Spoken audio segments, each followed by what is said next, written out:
Delhi had too many cobras, so the city started paying people to kill them. And it worked. The dead cobras came in by the sack. By the end of it, there were more cobras in Delhi than before anyone had killed a single one. This is not a story about snakes being unpleasant. Cobras were in the drains, in the gardens, in the streets where children walked. People died. Ellis, who ran the district, had to make that number go down. So he offered a bounty. Bring in a dead cobra, get paid. And before you decide this was stupid, look at what it does. It needs no inspectors. It pays nothing for effort, nothing for promises, only for a result you can hold in your hand. And it hands the job to the 1,000 people who know where the snakes actually are. This is not a bad policy. This is the policy you would have written. And it worked immediately. The first week, the tails came in. The second week, more. Ellis had a number. The number was climbing, and climbing was the whole point. Then it kept climbing. More cobras killed this month than last.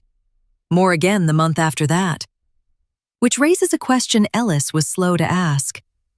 If you are killing more cobras every single month, where are they all coming from? They were coming from cobra farms.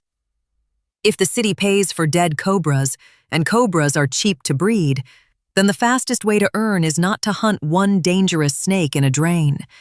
It is to raise 100 safe ones in a shed. So Ellis canceled the bounty.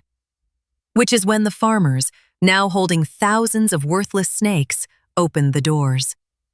Delhi ended with more cobras than it started with. The program did everything it was designed to do. Now I have to tell you something about that story. There is no record of it. No archive, no ledger, no bounty notice. It shows up in a German economics book in 1997, and everybody has been repeating it ever since. Delhi probably never happened, which should make you feel better. It doesn't.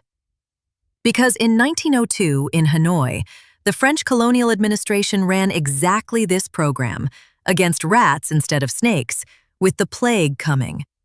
And Hanoi kept the paperwork. 1 cent per tail, no questions asked. And it worked. Again. Thousands of tails a day.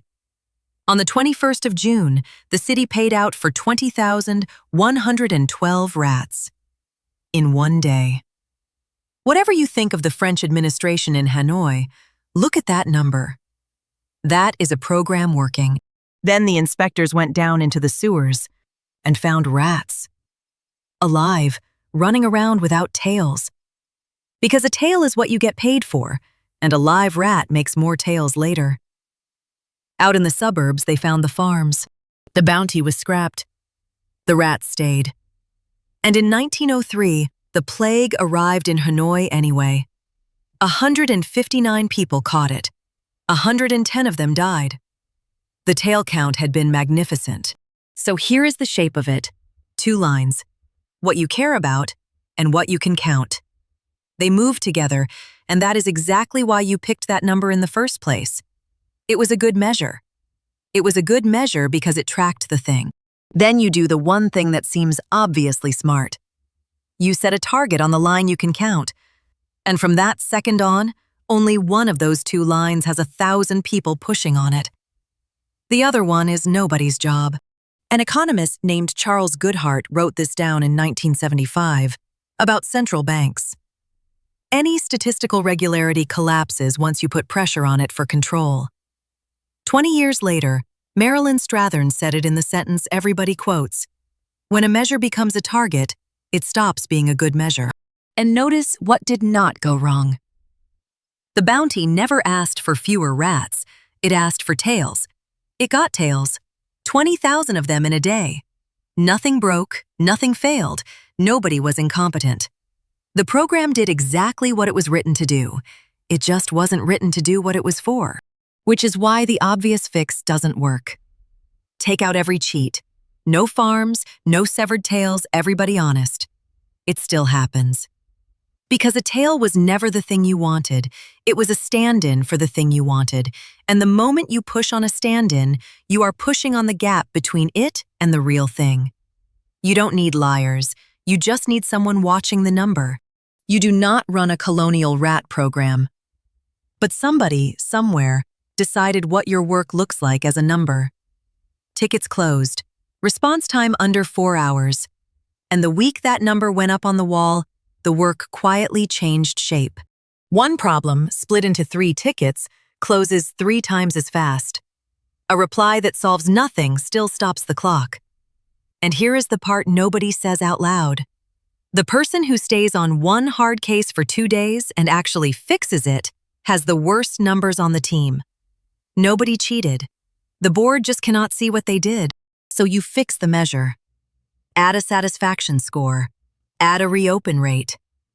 Better numbers, honestly chosen. And every one of them is also a stand-in for the thing. And every one of them now has a target on it. You did not escape the trap. You built 3 more of them. I am not outside this. The number that decides whether this video was any good is whether you are still here right now. Not whether you understood anything. I can raise the first one without touching the second, and I would probably never notice I was doing it. There is no clean fix, but there are 3 real ones. Measure things and refuse to set a target on them, which is what Goodhart actually suggested. Keep numbers that fight each other, so winning one costs you another. And leave someone whose job is to look at the thing itself, not at the number standing in for it. Ellis wrote a good policy. That was the whole problem. It was clear, it was fair, it paid only for results, and it was the policy you would have written. So is yours.